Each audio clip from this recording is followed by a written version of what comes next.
এই দেখেন আল্লাহ কি বলে শোনেন। 18 নম্বর পারা 24 নম্বর সূরা, সূরায়ে নূর, এই সূরার 30 নম্বর আয়াত।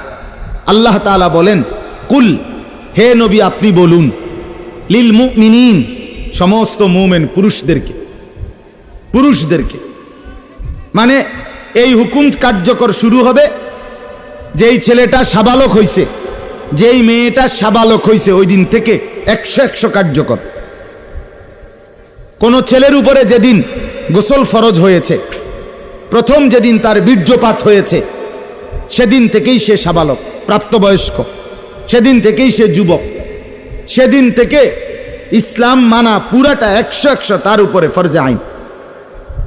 ওই দিন থেকে তার 1 মিনিট 1 সেকেন্ড হিসাবের বাহিরে হবে না। প্রতি সেকেন্ড নিঃশ্বাসের জন্য তাকে মৃত্যু পর্যন্ত, মানে বালেগ হওয়ার দিন থেকে মৃত্যু পর্যন্ত যে হায়াত পাইছে যেদ্দুর, আল্লাহর কাছে হিসাব দিতে হবে তদ্দুর। রাতের হিসাব, দিনের হিসাব, হাঁটলে, বসলে, উঠলে, খাইলে, ঘুমাইলে, এমনকি নিঃশ্বাসের হিসাবও খোদার কসম আল্লাহর কাছে দিতে হবে। কোন মেয়ে যেদিন তার প্রথম মাসিক শুরু হয়েছে 13-14 বছর বয়সে, সেদিন থেকে সে প্রাপ্তবয়স্কা, সাবালিকা, সে যুবতী। অতএব সেদিন থেকে মৃত্যু পর্যন্ত তার হায়াত যতদিন পাইছে, একদিনের ভালো মন্দ, জায়েজ না জায়েজ, হালাল হারাম, বৈধ অবৈধ, সব কিছুর হিসাব সে আল্লাহর কাছে দিতে হবে। কথা বুঝলেন কিনা আপনি? হ্যাঁ, এটা জরুরি, এটা জরুরি।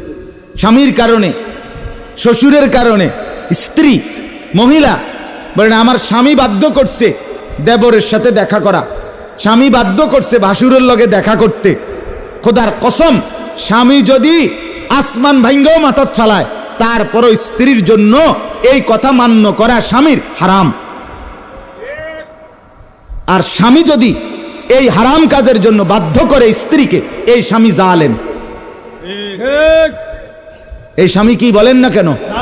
শাস্তো ভাই, জ্যাঠতো ভাই, খালতো ভাই, ফুফাতো ভাই, দুলা ভাই, তারারে কইছে বাদ বাইরা দাও, তুমি আজ্ঞায় দাও, তারা মেহমান, সব সময় কি আর আইয়েনি? হ্যাঁ, যেই স্বামী বলে, যেই শ্বশুর বলে, এই উভয়টাই জালেম, নিকৃষ্ট পাপী, সীমালঙ্ঘনকারী, সীমালঙ্ঘনকারী, কোনো সন্দেহ নেই, কোনো সন্দেহ। আল্লাহকে, আল্লাহর হুকুমের বিরোধিতা করে মাখলুকের হুকুম মানা অনুমতি নাই, অনুমতি নাই। হযরত ইব্রাহিম আলাইহিস সালামের বাবা ওনাকে মূর্তি পূজা করতে বাধ্য করতে চাইছে, করছে না? কইছে না যে নরে তেজ্য পুত্র করে দেবো বেড়া? কোরআনের আয়াত। ইব্রাহিম আলাইহিস সালাম বলছে আমনেরে আমি ছেড়ে দিলাম। কিসের জন্য? ঈমানের জন্য। কিসের জন্য বলেন না? ওয়া ইন জাহাদাকা আলা আন তুশরিকা বি মা লাইসা লাকা বিহি ইলমুন ফালা তুতি'হুমা ওয়া সাহিবহুমা ফিদ দুনিয়া মা'রুফা। কোরআনে আল্লাহ বলেন, তোমার মা বাপ যদি তোমাকে আমি আল্লাহর সাথে শিরিক করতে বলে, তুমি কোনোভাবেই তার অনুসরণ করবে না। হ্যাঁ, তবে মা বাবার সাথে কষ্টদায়ক আচরণ করবে না, ব্যবহার করবে ভালো, ব্যবহার করবে উত্তম, তার গায়ে হাত দিবে না, তারে ধাক্কা দিবে না, তারে গালি দিবা না, তারে ধমক দিবা না, কিন্তু তার কথা মানবা না। কোন কথা? আল্লাহর নাফরমানির কথা, শিরিক, কুফর, নাজায়েজ, হারাম, হারাম। সেদিন আমার কাছে এক যুবক ভাই জিজ্ঞেস করছে কথা, যে তার বাবা তাকে বাধ্য করতেছে তার দোকান দেখাইয়া 5 লাখ টাকা সুদে টাকা নিয়ে দিতে।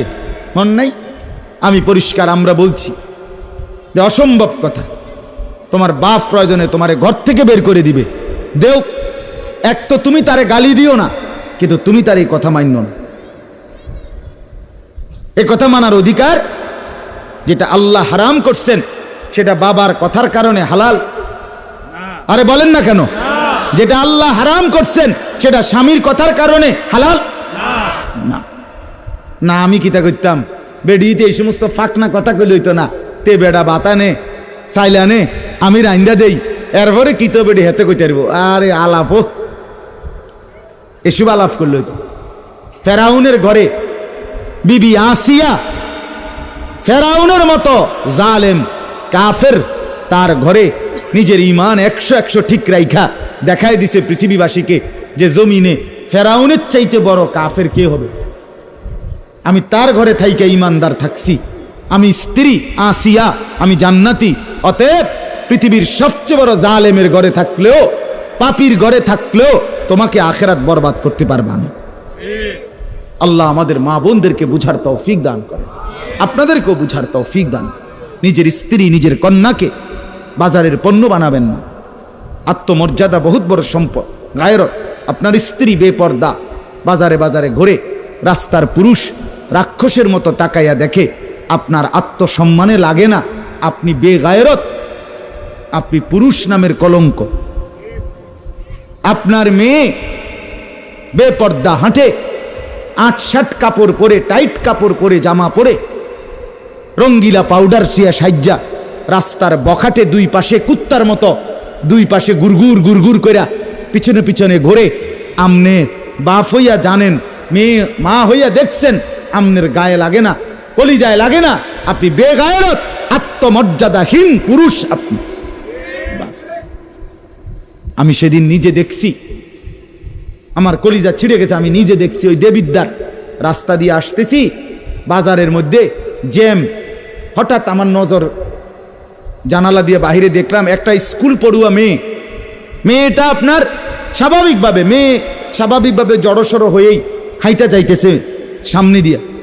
ঠিক মেয়েটার এক হাত পিছনে একটা ছেলে আপনার এই বড় মোবাইল দিয়া, মেয়েটা হাঁটতেছে মেয়ের মতো, এই জানোয়ারে পিছন থেকে ভিডিও করতে করতে মেয়ের যাইতেছে পিছন। আমার মন চাইছে জানালা খুলে বলি, বোন তোর পিছনে কুত্তা লাগছে, তোর পেছনে কি লাগছে? কুত্তা লাগছে, তুই তোরে কুত্তা থেকে বাঁচা।